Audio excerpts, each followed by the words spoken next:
శ్రీ విష్ణు నటన గురించి ప్రత్యేకంగా చెప్పాల్సిన పని లేదు. ఎమోషనల్గా, కామెడీగా, సీరియస్గా ఇలా అన్ని పాత్రల్లో పోషించగలడు. అయితే శ్రీ విష్ణు మరోసారి తన నట విశ్వరూపాన్ని చూపించేందుకు స్వాగ్ అంటూ వచ్చేశాడు. 5-6 పాత్రలను ఒకే సినిమాలో పోషించడం, వేరియేషన్స్ చూపించడం అనే మాట మామూలు విషయం అయితే కాదు. అలాంటి శ్రీ విష్ణు ఇప్పుడు స్వాగ్తో ఆడియన్స్ ముందుకు వచ్చేశాడు. ఈ మూవీ రివ్యూ ఎలా ఉందో చూసేద్దాం అయితే. So welcome to our YouTube channel shoot and show. నేను మీ ప్రిన్స్ విజయ్ని.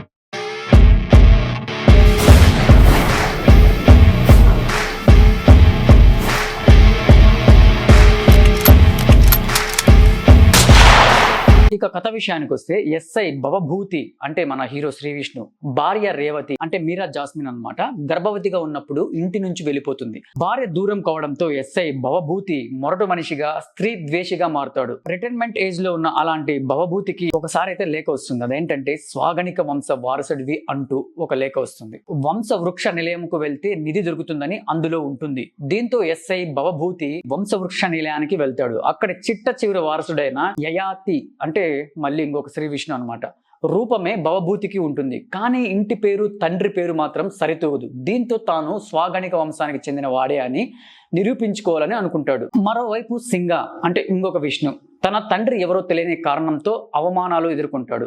సింగాకి కూడా ఒక లేఖ వస్తుంది. ఈ లేఖలన్నీ కూడా విభూతి పంపుతుంది. ఇక స్వాగనిక వంశానికి సంబంధించిన ఓ పలక అనుభూతి ఇంట్లో అంటే రీతు మన హీరోయిన్ ఉంది కదా, రీతు ఇంట్లో దొరుకుతుంది.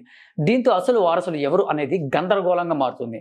అసలు రాజు భవభూతి మహారాణి రుక్మిణి ఎదిరించి పితృస్వామ్య వ్యవస్థను ఎలా నిలబెట్టాడు? కింగ్ భవభూతి పెట్టిన శాపం ఏంటి? అసలు విభూతి ఎవరు? ఆ నిధికి అసలు వారసులు ఎవరు? చివరికి ఏం జరుగుతుంది అన్నదే ఈ కథ.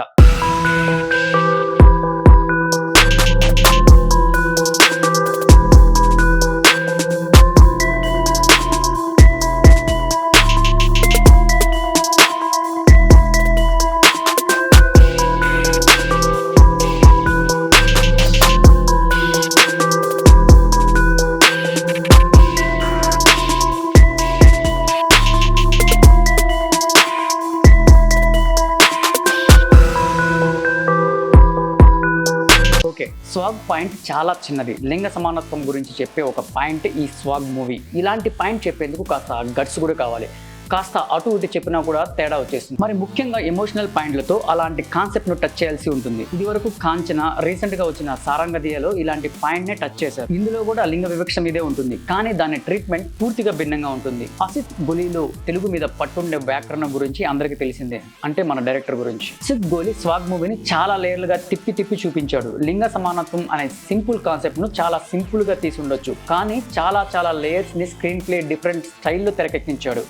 ఈ సినిమా కథను రాసుకోవడమే చాలా కష్టం. అలా రాసుకున్న కథను గందరగోళం లేకుండా అంత డీటెయిల్గా చూపించడమే కష్టమే, కానీ అసిత్ గోలీ రెండిట్లో పాస్ అయినట్టే కనిపిస్తుంది.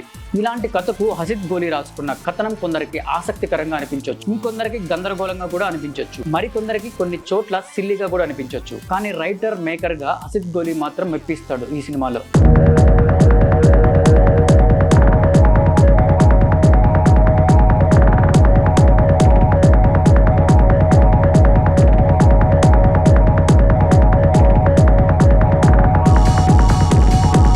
అయితే టెక్నికల్ టీమ్ అయితే బాగానే వాడుకున్నాడు. ప్రొడక్షన్ నుంచి సపోర్ట్ బాగానే వచ్చినట్టుంది. పీపుల్స్ మీడియా ఇచ్చిన ఫ్రీడమ్ తో ఈ మూవీని చాలా రిచ్ గా, గ్రాండియర్ గా తీశాడు. టీజీ విశ్వప్రసాద్ టెస్ట్ కూడా స్వాగ్ మీద కనిపిస్తుంది. ఇక వివేక్ సాగర్ తో అసిత్ గోలీ ర్యాపో కూడా బాగా కుదిరింది. ఇందులో పాటలు ఒక ఎత్తు అయితే ఆర్ఆర్ ఎంతో గ్రాండియర్ గా అనిపిస్తుంది. కెమెరా వర్క్ అయితే చాలా రిచ్ గా ఉంటుంది. అటు రాజుల కాలాన్ని, ఇటు ప్రస్తుత కాలాన్ని బాగా చూపించాడు. ఆర్ట్ వర్క్ చూస్తుంటే నిర్మాతలు భారీ ఎత్తుగానే ఖర్చు పెట్టినట్టు ఉంది. ఇక అసిత్ గోలీ మాటలు కొన్ని చోట్ల గుండెలను తాకుతాయి.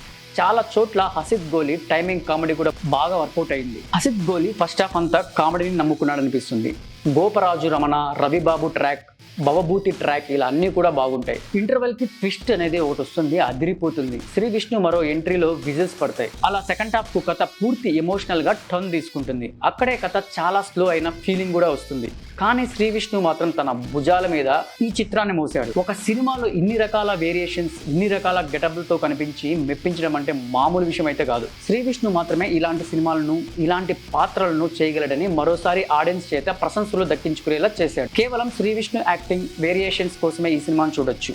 రీతు వర్మ, మీరా jasmine, Govaraju, Ramana, getup scene, రవిబాబులు ఇలా అన్ని పాత్రలు ఉన్నా బాగానే చేశారు. కాంప్లెక్స్ స్టోరీస్ ప్రేక్షకులు చెప్పే తీరు అరటిపండు వలిచినట్లుగా ఉండాలి. అందుకు మంచి ఉదాహరణ మనం మూవీ కథ ఎంతో కన్ఫ్యూజ్ క్రియేట్ చేసిన కాన్సెప్ట్ ను విక్రమ్ కుమార్ ఒక మంచి చందమామ కథలో వివరించిన తీరు ప్రేక్షకులకు ఫిదా అయ్యారు. ఇప్పుడు స్వాగ్ కూడా అదే స్థాయి కాంప్లెక్స్ స్టోరీ, అదే స్థాయిలో కన్ఫ్యూజ్ చేసే రిలేషన్స్ కోకొలలుగా ఉన్నాయి ఈ సినిమాలో. కానీ దర్శకుడు అసిత్ ఆ కాంప్లెక్స్ స్టోరీని సింపుల్ గా నెరేట్ చేయకుండా ట్విస్టులతో ఆడియన్స్ ని ఎంగేజ్ చేద్దామని చేసిన ప్రయత్నం అయితే బాగుంది. ఓకే ఫ్రెండ్స్, ఈ రివ్యూ మీకు నచ్చినట్లయితే అందరూ లైక్ అండ్ షేర్, సబ్స్క్రైబ్ కూడా చేయండి. కింద ఎలా ఉందనేది కామెంట్ కూడా చేయండి. Okay, bye, see you.